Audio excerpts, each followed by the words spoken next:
A husband leaves his wife, calling her lazy. Months later, he discovers she's secretly running a high-income business, earning more than his entire company. He always said my silence irritated him, but he never once stopped to ask what lived inside it. For years, I let him think I was quiet because I had nothing to say, when in truth, I was quiet because I was building something he could never imagine. But the day he slammed the door and walked out of our marriage, calling me lazy, useless, and a burden, that was the day I realized how dangerously little he knew about me. He didn't leave after an argument. He left after a decision. A cold, calculated decision that he'd been rehearsing in his mirror for months. I remember the morning. He stood in the kitchen with his arms crossed, staring at me like I was a problem he'd finally solved. "I'm done," he said. "I can't be married to someone who doesn't contribute. I need a partner, not dead weight." Then he picked up his keys and walked out. No pause. No hesitation. Just a man who believed he was upgrading his life. But while he walked away with confidence, I sat at the table with something else, clarity. Because he didn't know the truth. He had never seen me working at 3 a.m. He never noticed my locked home office door. He thought I was resting, when in reality, I was running a growing business that no one, not even he, was ready to understand. And the money he thought I wasn't earning was money I had been saving for a future I no longer wanted with him. The first week after he left, I didn't cry. The shock was too sharp for tears. I moved on autopilot, finishing client calls, replying to project inquiries, reviewing contracts, and sending invoices, like any normal workday. Except now, there was no one complaining in the background about how I wasn't doing anything with my life. No one dismissing my late nights. No one mocking my notebooks filled with plans and strategies. My world suddenly became quiet and powerful. People think the worst part of a divorce is the loneliness. But for me, the worst part was remembering every moment I stayed small so that he wouldn't feel insecure. Every time I downplayed my skills so he could feel important. Every moment I held back my ambition because he believed women should support, not lead.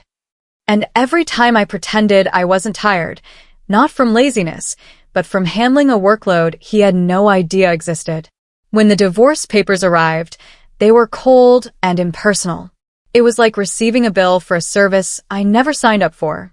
But I signed them calmly, because I knew something he didn't. Every boundary he crossed had pushed me toward a version of myself I was finally ready to become. A month later, I moved into a new place. A small but beautiful apartment with tall windows and a city view. I decorated it with plants, warm lights, and bookshelves, things he always said were unnecessary. "Why do you need all this?" he used to ask. The answer was simple, because these things made me feel alive. And now, for the first time, I could choose freely without being questioned. My business grew faster without the emotional weight of his criticism. My focus sharpened, my creativity returned, and opportunities one had been delaying finally came to life. I hired 2 assistants, then 3, then a small team that believed in me more in a week than he had in 5 years. Payments that used to come in thousands suddenly came in tens of thousands. By the end of the quarter, my yearly earnings crossed $450,000. But I didn't celebrate loudly. I didn't post anything online. I didn't flaunt or brag. I didn't even call him. Silence remained my power, just as it always had. He found out unintentionally. It happened on a day I wasn't expecting anything unusual. I had gone to a cafe I loved, the one with big windows and soft music. I sat with my laptop, reviewing numbers, schedules, and proposals. And then I heard a familiar voice behind me. Sharp, proud, painfully familiar. It was him.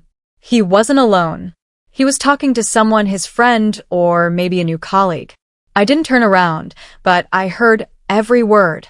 He said he was struggling financially. That starting over was harder than he thought.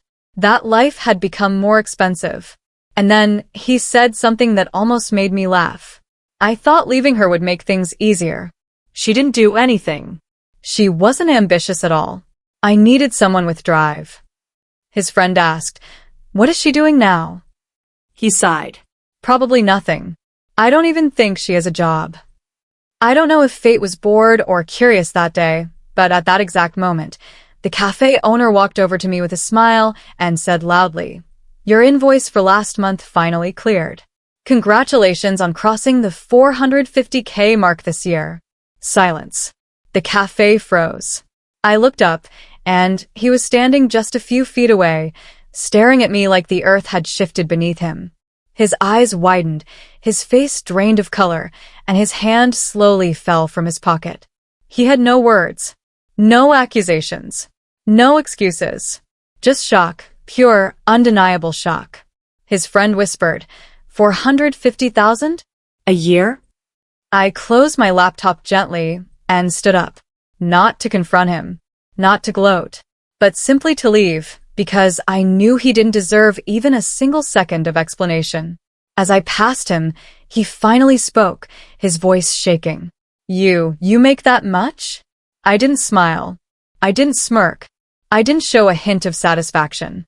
I just said, "I wasn't lazy. I was building. You just weren't looking." Then I walked out. Not fast. Not dramatic. Just calm. Like someone who finally understood her worth. And as the cafe door closed behind me, I realized something powerful. He didn't divorce a lazy woman. He divorced a woman he never took the time to understand. And I didn't lose a husband. I lost a limitation. When I stepped out of the cafe, the cold air wrapped around me like a quiet reminder of how far I had come. For years, I had waited for small moments of validation from a man who barely noticed my existence. But now, validation wasn't something I waited for. It was something I carried inside me, like a soft flame that no wind could extinguish. The street was busy, cars passing, people rushing, noise everywhere. Yet my mind felt strangely still. Like I had finally closed a chapter that had been draining the life out of me.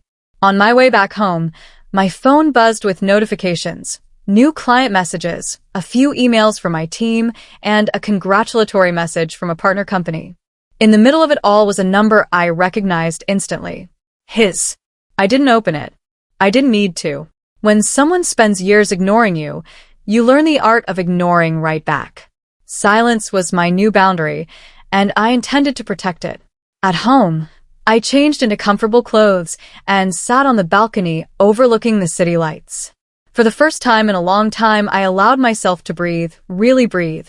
Not the shallow breaths of someone walking on eggshells, but deep breaths that reached the parts of me I had neglected. I thought about everything I had survived. The loneliness inside the marriage. The quiet insults disguised as jokes. The way he looked at me like I was wasting space. And how I stayed anyway, believing love required sacrifice, even if that sacrifice was myself. But the truth hit me slowly, gently, like a sunrise. Love was never the problem. Who I chose to give it to was. I had spent years offering the best parts of myself to someone who didn't know how to hold them. Someone who mistook my creativity for daydreaming, my silence for weakness, my independence for rebellion. He never saw the woman who stayed up nights researching, planning, designing, building. He saw only what fit his narrative. And anything outside that he dismissed. A sharp knock sounded on my door that evening. I wasn't expecting anyone. My heart paused for a moment, not out of fear, but instinct. When I peeked through the door viewer, I froze. It was him. He looked different.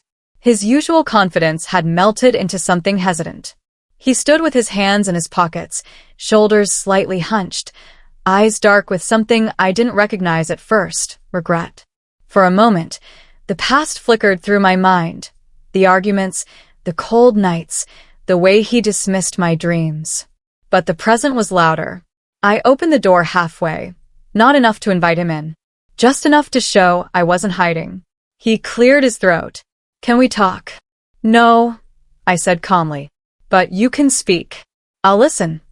My voice was steady, controlled, and it shook him more than yelling ever could. He looked down at the floor, then back at me. "I didn't know. About your business. About your income. About any of it." He exhaled shakily. "I thought you didn't have ambition.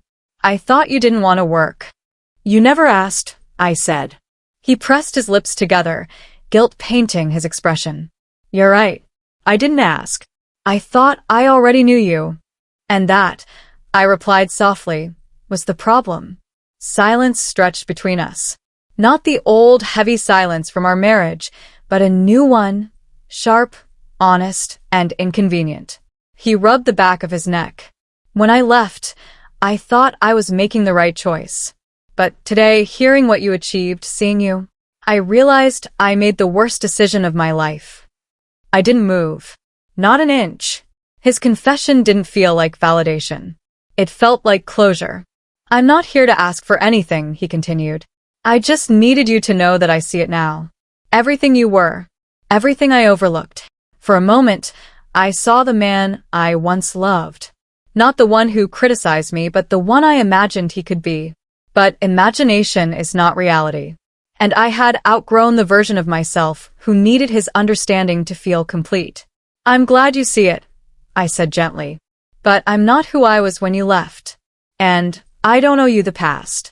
He blinked rapidly, realizing I wasn't saying these words out of anger. I was saying them out of peace. The kind that comes from healing on your own. He swallowed hard. "If I could go back." "You can't," I cut in softly. "And even if you could, I wouldn't." There was nothing cruel in my tone. Only truth. He nodded slowly, accepting the finality. And for the first time, he understood something he had never understood during our marriage. I wasn't silent because I had nothing to say. I was silent because I was done speaking to someone who never listened. With a heavy breath, he stepped back. "I'm sorry," he whispered. "I hope you find what you're looking for," I said. "But it won't be me." He looked at me one last time, eyes filled with a mixture of remorse and admiration. Then he turned and walked away. No arrogance. No anger. Just a man facing the consequences of the story he wrote for us. When I closed the door, I didn't lean against it and cry like in the movies. Instead, I walked inside, picked up my planner, and sat at my desk. Not because I needed to distract myself, but because this was who I truly was. A builder. A creator. A woman who didn't collapse when the world fell apart. A woman who rebuilt her world with her own hands. Later that night, as I reviewed new proposals, I realized something profound. Success didn't change me. It simply revealed the person I had always been. My silence was not a weakness. It was the sound of focus. The sound of growth. The sound of a woman who rises quietly until the world can no longer ignore her. And now the world wasn't ignoring me anymore.